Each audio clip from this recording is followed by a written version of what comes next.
The District Level Youth Exchange Program 2024, organized by the District Sports Office, West Garo Hills, Tura, was held today at the District Auditorium, Tura, with the theme Today's Youth, Tomorrow's Leader.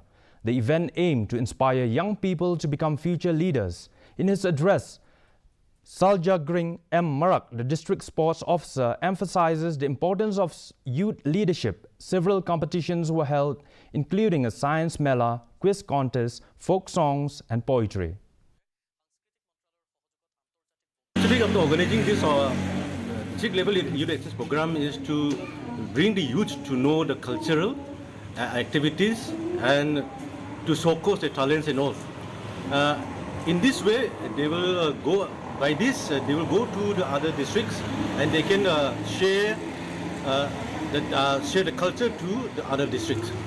And mostly, and not only that, the youths who will be visiting the district, they will have a chance to participate in state level, and from state level they go to national, and from national they go to international level. North Adventist University, Klit Tershi, emerged